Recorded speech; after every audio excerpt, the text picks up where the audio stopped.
लोग जिस हाल में मरने की दुआ करते हैं, मैंने उस हाल में जीने की कसम खाई है। तो हेलो एवरीवन, कैसे हैं आप लोग? मैं उम्मीद करता हूँ कि आप सब अच्छे होंगे। तो पिछले क्लास में हम लोगों ने क्लास 10th का मैथमेटिक्स का जो है इम्पोर्टेंट चीज़ देखे थे, यानी बेसिक वीडियो देखे थे, है ना?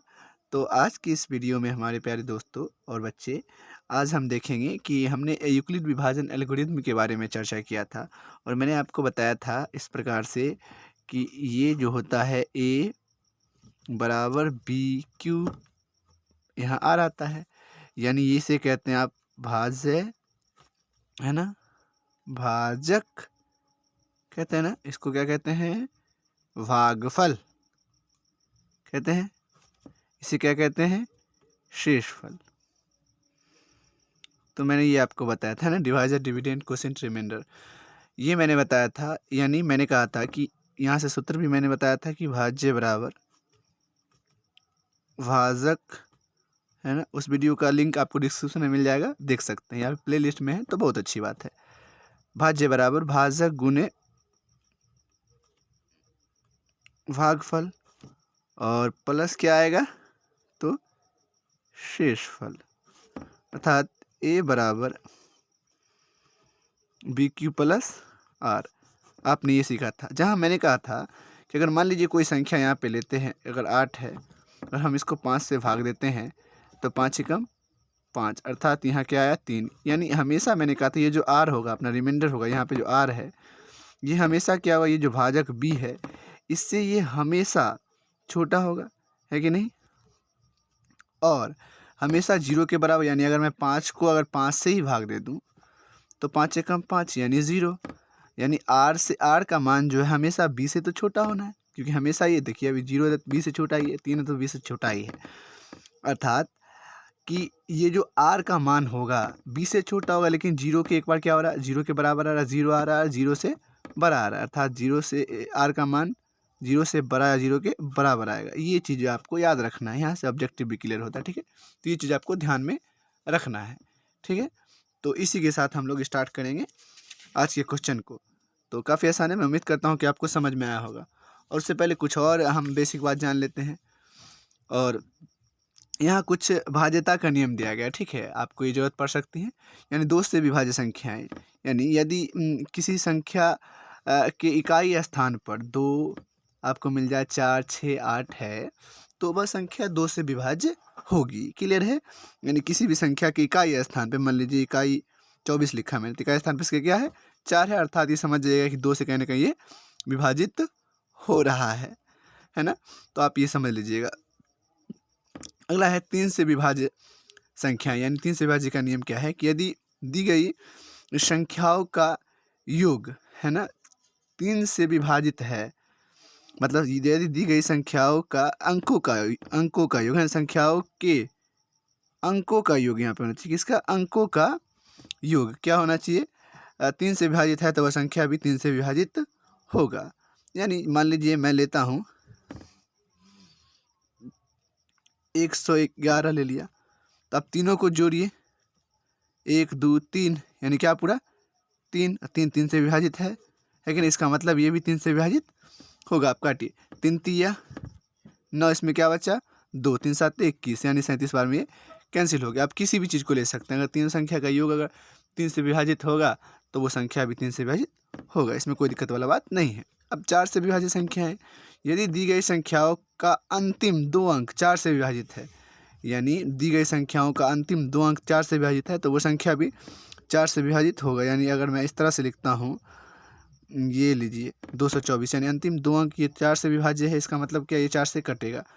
नहीं, देख लीजिए, 4 पंचे 20, क्या बचा इसमें? 2, 4 पंचे 20 है ना, इसमें 2 बचा तो ये 24, 4 छक्के 24, यानी 56 बार। तो ये बातें हैं ना, हमने सबका एक एग्जाम्पल हम दे रहे हैं आपको समझने के लिए। अब 5 से विभाज्य संख्याएं, यदि दी गई संख्याओं मतलब इकाई स्थान पर संख्याओं के इकाई स्थान पर 0 और 5 है, 0,5 हो तो वह संख्या 5 से विभाज्य होगा। जैसे मैं कहता हूँ 50, ठीक है जी, अगर मैंने 50 ले लिया तो यानी इकाई स्थान पे क्या है? 5, यानी ये 10 बार में कैंसिल होता है। अगर मैं लेता हूँ 25, तो इकाई स्थान पे क्या है? 5, 5 है 25, तो आपको ये याद रखना है, आपको क्या होगा यहाँ पे भाग देने में बड़ा आसान होगा अभाज्य गुणनखंड विधि से जब आप चीज़ों को निकालिएगा। तो चलिए देखते हैं पहला प्रश्न। तो इसका पहला प्रश्न इस प्रकार से है। तो इसमें क्या कह रहा है, निम्नलिखित संख्याओं का HCF ज्ञात करने के लिए यूक्लिड विभाजन एल्गोरिथ्म का प्रयोग कीजिए। यानी पहला क्वेश्चन आपको इस प्रकार से दिया गया है। तो चलिए हम इसको क्या करते हैं, सॉल्व करते हैं, है कि नहीं। पहला दिया गया है 135, इसमें देखते हैं बड़ा कौन है ना।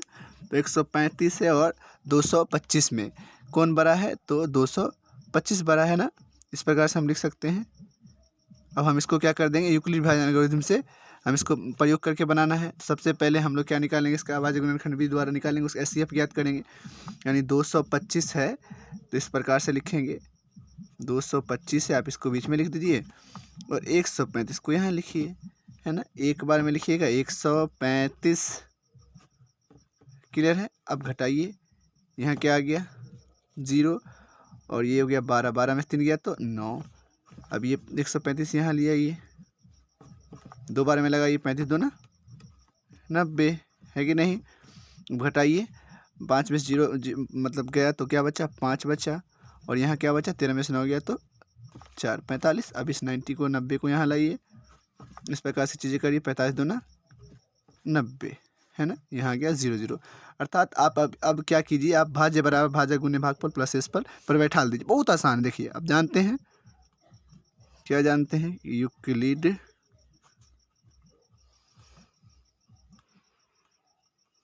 विभाजन एल्गोरिथम, आपको पता है एल्गोरिथम। क्या जानते हैं, A बराबर BQ प्लस आर। यानी A बराबर BQ प्लस आर का मतलब क्या, भाज्य बराबर भाजक गुने भागफल प्लस एस पल। यानी जब तक HCF 0 ना आ जाए तब तक हम नहीं निकालते रहेंगे, तो जब तक R का मान क्या है 0 ना आ जाए। यानी ये है, यहाँ पे देखिए भाज्य क्या है 225, तो आप रखिए पहला बार में क्या है 225। BQ यानी ये B कहते हैं आपको, B इसको Q कहते हैं, BQ। अब प्लस नीचे R हो जाएगा, ये जो R निकला, यानी B 135 है, 135 गुने Q क्या है तो 1 है और प्लस R का मान यहाँ क्या निकला अपने 90, पहले वाले में हमने ले लिया, है ना।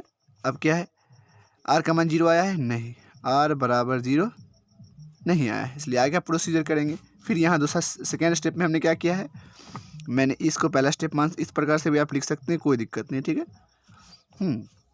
और सेकेंड स्टेप में हम क्या कर रहे हैं, देखिएगा कि ये 135 को हमने लिया है कि नहीं, और क्या है, और ये भाज्य बराबर इसके लिए क्या हो गया, भाजक ये हो गया 90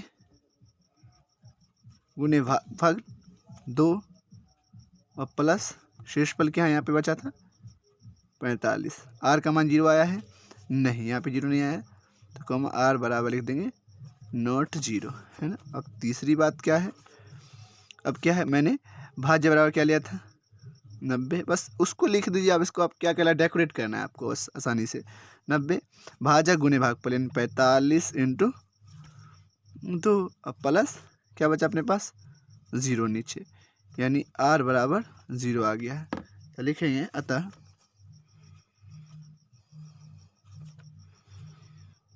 R का मान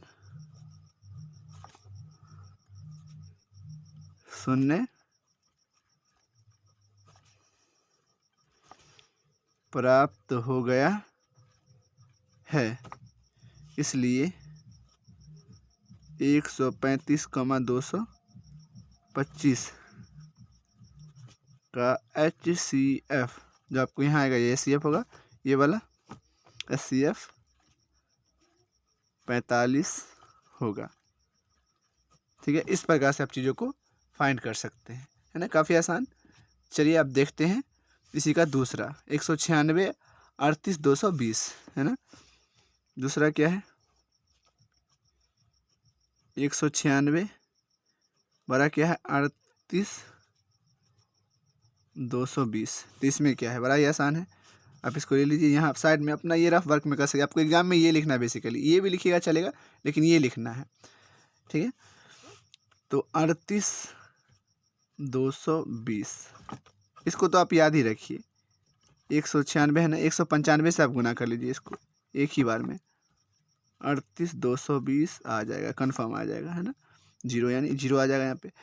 यानी आप क्या कीजिएगा, फिर आप लिख दीजिएगा यूक्लिड विभाजन एल्गोरिथम से, यूक्लिड विभाजन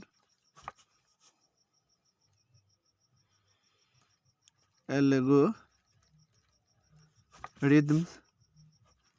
से क्या लिख सकते हैं, ए बराबर बी क्यू प्लस आर, है कि नहीं। ये हमने क्या लिया, 38,220 वही था ना। B Q plus R, B क्या है 196 गुने 195 प्लस 0, है ना। लिख देंगे आर बराबर 0 लिखेंगे, अतः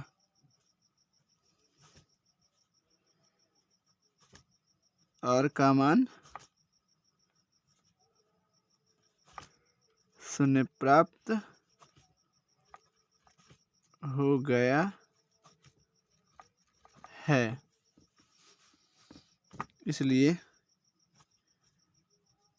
196, 38,220 का HCF क्या हो जाएगा आपका, ये वाला 196 होगा। तो इस प्रकार से आप चीज़ों को लिख सकते हैं, है ना। चलिए देखते हैं इसी का तीसरा, है ना। इसमें क्या है, 867 और 255, तो इसमें बड़ा देखते हैं सबसे पहले। इसमें बड़ा कौन है, तो 867 तीसरा हम देख रहे हैं, ठीक है।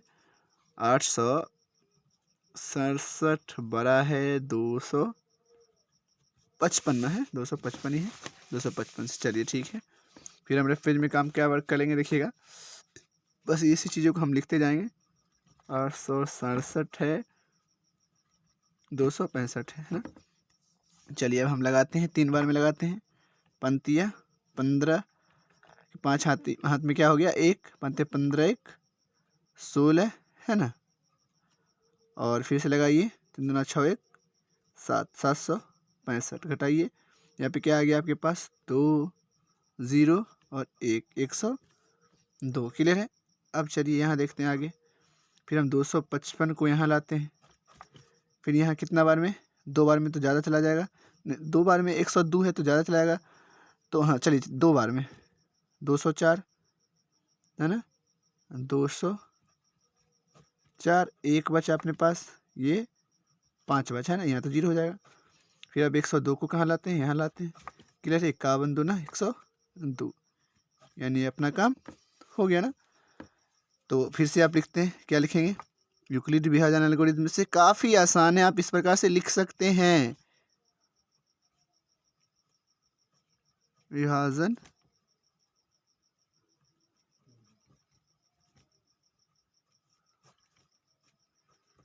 एकदम अवश्य आप इसी प्रकार से लिखें ताकि आपको नंबर पूरा मिलेगा, ठीक है।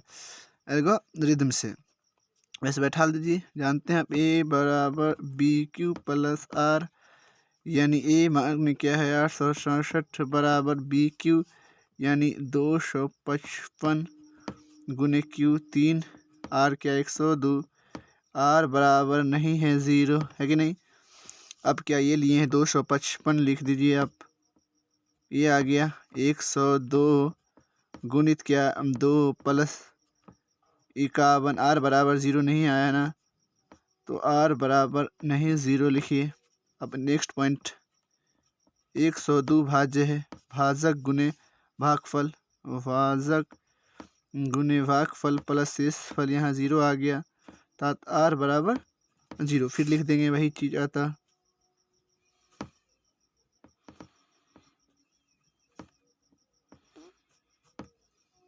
शेष फल 0 प्राप्त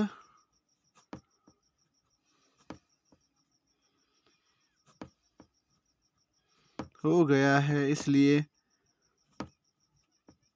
867, 255 का HCF कितना हो जाएगा अपना, यहाँ से देख लीजिए, यहाँ भी देख सकते हैं 51 होगा। तो इस प्रकार से चीज़ों को आप ज्ञात कर सकते हैं और मैं उम्मीद करता हूँ कि आपको ये सारी चीज़ें समझ में आई होंगी। ठीक है, तो ठीक है, आगे के क्वेश्चन को हम लोग देखते हैं अगले वीडियो में। Thank you so much.